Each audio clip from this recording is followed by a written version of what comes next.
Good morning. Good morning, everyone, and welcome to today's celebration. We have a few special guests today because this is an event that always brings people together. And our most special guest is our wonderful First Lady, Dr. Jill Biden, a dear friend, a fierce champion for women and girls here at home and around the world. Welcome.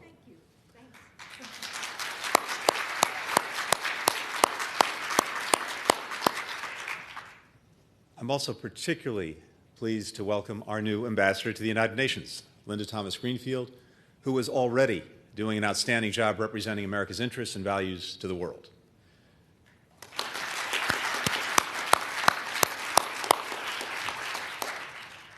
And another good friend of many years, Ambassador Kathy Russell, now helping shape our workforce as director of the White House Presidential Personnel Office, but who did amazing work here at the State Department as the head of the Office for Global Women's Issues under President Obama. Kathy, great to have you. Kat Fotovat, who is carrying forward that critical work today. We deeply appreciate it. Acting Assistant Secretary Matt Lussenhop from the Bureau of Educational and Cultural Affairs, which played a major role in making this award ceremony possible. And from the First Lady's office, Ambassador Julissa Reneso, now the First Lady's Chief of Staff, and former Deputy Assistant Secretary of State Mala Adiga, now the First Lady's Policy Director. It's particularly wonderful to see State Department alumni serving in Dr. Biden's office. And it's another reminder of how our work at home and around the world is entwined. Of course, our most important guests today are our honorees, the 2021 Women of Courage. We wish they could join us in person today. But even via video, it's still a pleasure and an honor to celebrate these extraordinary women.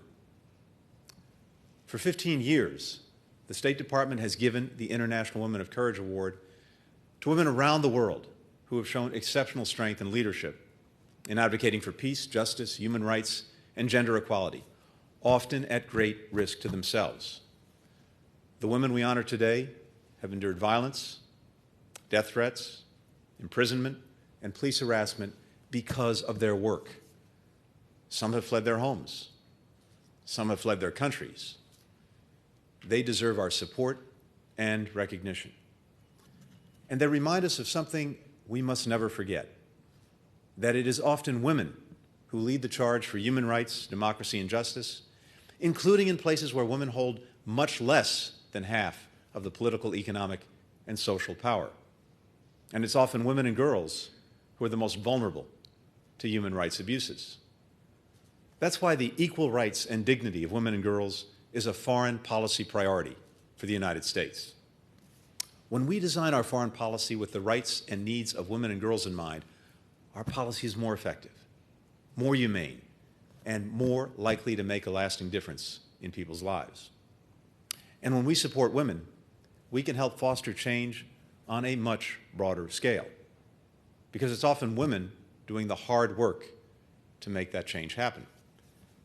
That's certainly the case with today's honorees. And so, without further ado, here are this year's Women of Courage.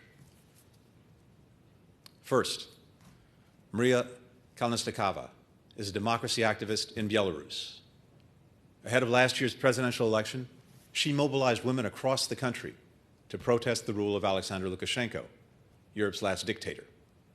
She's absent from the screen today because she's sitting in a Belarusian prison. The United States will continue to call for her unconditional release and for the release of all political prisoners in Belarus. Maximilian Ngo Embi is a human rights activist in Cameroon. She's worked to bring an end to years of violence between the government and separatists, and to hold security forces to account for abuses against civilians. Wang Yu is one of the most prominent human rights lawyers in China. She's represented cases involving abused children, ethnic minorities, women, and religious adherents, and her work has brought government pressure on her through today. We've not been in regular communication over the past 2 days. We're concerned because we know that she wanted to attend today's ceremony. We'll be following up and, if necessary, speaking out on her case. Mayerlise Angarata has been instrumental in the implementation of the peace accord in Colombia. Her relentless engagement has brought government and civil society groups together to stop violence and narco-trafficking. Julien Lusengui has led the fight against sexual and gender-based violence in the Democratic Republic of the Congo for more than 40 years, founding the country's leading NGO and helping achieve international agreements against sexual violence in war. Erica Ifan is a trial judge in Guatemala's high-risk criminal court. She regularly faces threats and harassment as she presides over high-profile corruption and war atrocity cases. Shorey Bayat is a referee of international chess tournaments, and she was photographed at a competition in China last year without her hijab visible. There was an outcry in her home country of Iran. She sought refuge in the United Kingdom, and now she is a leading voice for women's rights in Iran. Phu Phuong led the movement in Burma to preserve the independence of universities and protect the teaching of ethnic minority languages. Her NGO builds ties among young people across ethnic and religious groups. Muskan Khatun is a 16-year-old from Nepal who survived an acid attack after rejecting a boy's advances. Thanks to her courageous activism, there are now stronger penalties for acid attacks and regulations on the sale of acids in Nepal. Zahra Mohammed Ahmed is a lawyer in Somalia who fights for survivors of sexual and gender-based violence, internally displaced people, and refugees returning home, some of the most vulnerable people in one of the most dangerous places in the world. Ranita Gununaraja is a lawyer who defends minority Muslim and Tamil communities in Sri Lanka, fights for justice for victims of enforced disappearances and prisoners detained for years without charge. Sister Alicia Vacas Moro is a member of the missionary group, the Kamboni Sisters. She ran a medical clinic in Egypt, served a Bedouin community outside Jerusalem, and now coordinates 40 nuns across the Middle East, helping trafficking victims, refugees, and asylum seekers. Canan Gulu is a women's rights activist and president of the Turkish Federation of Women's Associations. Last year, she successfully organized against Turkey's withdrawal from the Istanbul Convention, a human rights treaty against domestic violence. Ana Rosario Contreras is the president of the Caracas Nurses Association in Venezuela. A prominent labor activist, she organizes nationwide protests and strikes for healthcare workers. We're also posthumously honoring a group of courageous women from Afghanistan who paid the ultimate sacrifice while working toward a better future for their country. Fatima Khalil, an official with the Afghanistan Independent Human Rights Commission, was killed by an IED on her way to her office. Mariam Nourzad was a midwife in a hospital in Kabul. When 3 gunmen attacked the maternity ward, she refused to leave her patient and was killed along with the patient and newborn. Freshta, daughter of Amir Mohammed, was a prison guard murdered by an unknown gunman while walking to a taxi on her way to work. Fatima Rajabi was an anti-narcotics police officer captured and killed by the Taliban. Malayla Mawand was a reporter murdered by unknown gunmen in Jalalabad, part of a troubling increase in violence against journalists in Afghanistan. General Shamila Fro, the head of the gender unit in the National Directorate of Security.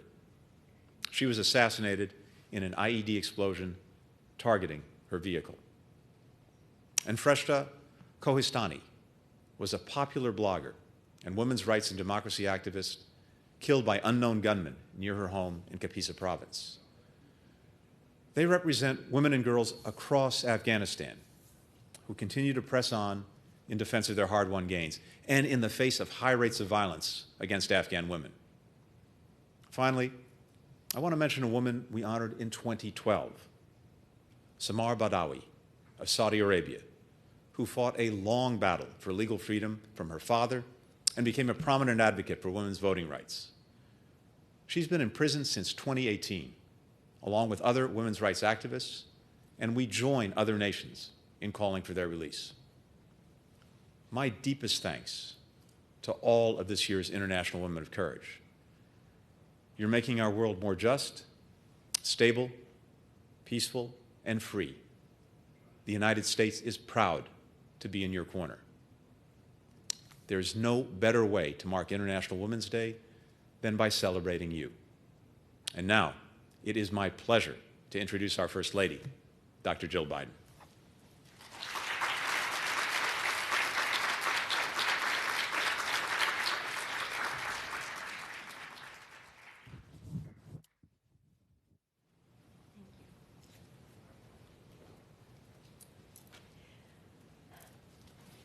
Good morning, everybody.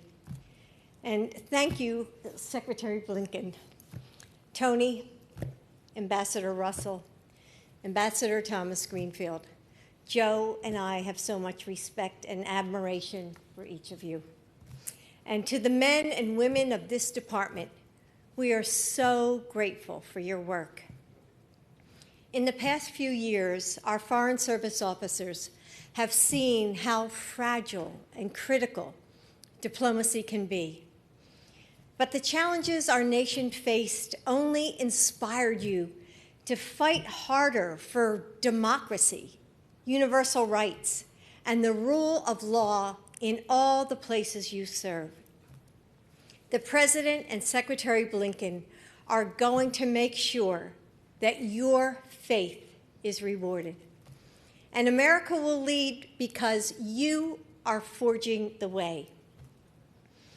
When we hear of the stories of the women we honor today, it's easy to think of them as mythical heroes or angels among us, perhaps touched by the gods or chosen for greatness. What else could explain such Herculean acts of fortitude and fearlessness? Yes, our awardees today are heroes, but they are also human. They want what we want: comfort, happiness, good meals with friends and family, memories that make them smile long after they're made. Some of these women have spent their lives fighting for their cause. Others are just starting out on a journey that they didn't ask for. Some were called to service, and some couldn't escape it. They are fighting for their own lives and for their children. They want to right the wrongs of the past, build a brighter future for everyone. They aren't immune to fear, no one is. But in the course of their ordinary lives, each woman made an extraordinary choice. You see, courage isn't really found. It doesn't conjure away our doubts. It's an intentional decision made. It's the prickle of each possible disaster running the length of your back, but standing to face the unknown anyway. It's knowing that your feet may falter and choosing to walk forward. It's hearing the chorus of voices that say that you are not enough, that you will not succeed, and following a single note of hope through the din. These women made an extraordinary choice to persist, to demand justice, to believe that despite the obstacles and fear that they faced, that there is a future worth fighting for. And we have a choice to make too. If we have learned anything in this year of sickness and sorrow, it's that we are all connected to one another. How one deadly breath can move through the world. Poverty and conflict, unrest and uncertainty, these aren't contained by borders. But we've seen how joy can spread too. with the music of balcony concerts bringing comfort to people across the world. We've seen calls for justice echoing through the streets of cities near and far. And we've seen how the things that connect all of us, our love for family and friends, our hope that we will be together soon, transcend language and distance. Diplomacy at its best is a recognition of this connection. That freedom for women in Afghanistan strengthens communities everywhere.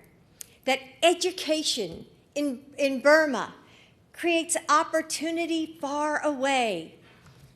That fair elections in Belarus will bolster our own democracy too. That justice can only be justice if it's for all. Your fight is our fight, and your courage calls us to come together again and again and again. My husband understands that we can't do this alone. The United States will stand with you. We will make the choice to lead, to be bold, and to lift up women and girls everywhere who light our way. For 15 years, we have honored women around the world who have made the extraordinary choice to fight for something bigger than themselves. Today, we recommit to being worthy of that courage, to understanding that our lives are tied together in immeasurable and powerful ways. And by choosing every day to honor that connection, we will stand with you as we build a brighter future for us all. Thank you.